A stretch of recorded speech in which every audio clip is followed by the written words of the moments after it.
بسم اللہ الرحمن الرحیم۔ السلام علیکم ورحمۃ اللہ وبرکاتہ۔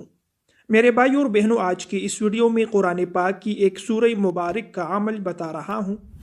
اگر یہ وظیفہ، یہ عمل آپ لوگ کریں گے تو آپ کی جتنی بھی مشکلات ہو، رزق کی تنگی ہو یا اور کوئی مسئلہ ہو، تو قرآن پاک کی برکت سے وہ پریشانی ختم ہو جائے گی۔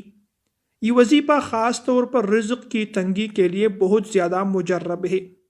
اس کو پڑھنے سے اللہ تعالیٰ آپ کی ساری مشکلات ختم کر دیں گے اور آپ کو ایسی جگہ سے رزق عطا فرمائیں گے جہاں پر آپ کا گمان بھی نہیں جاتا ہوگا۔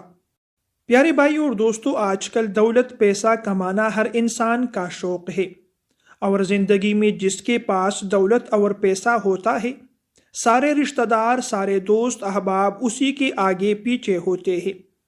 جس انسان کی معاشی حالت خراب ہوتی ہے اور اس پر مفلسی اور غریبی ہوتی ہے، تو نہ صرف رشتہ دار طرح طرح کی باتیں کرتے ہیں، طنز کرتے ہیں، مذاق اڑاتے ہیں، بلکہ معاشرے میں بھی اسے ذلت اور حقارت کی نظر سے دیکھا جاتا ہے۔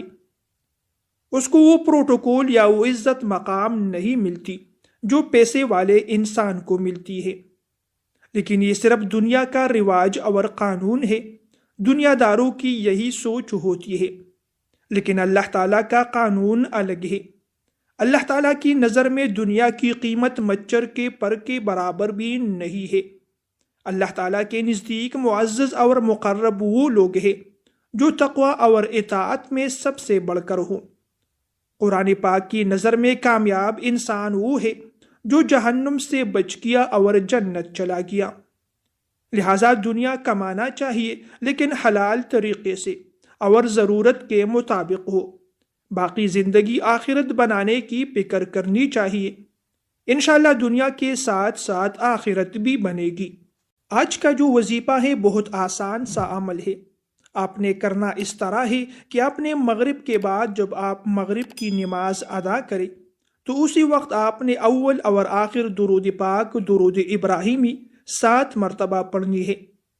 اس کے بعد 21 مرتبہ سورہ کوثر پڑھ لینی ہے۔ اسی طرح آپ جب تک آپ کے مسائل ہے، 1 دن، 2 دن، 3 دن، آپ اس وظیفے کو کرتے رہیے۔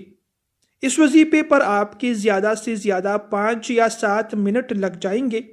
انشاءاللہ اس کی برکات اتنی زیادہ ہے کہ آپ کے سارے مسائل حل ہونا شروع ہو جائیں گے۔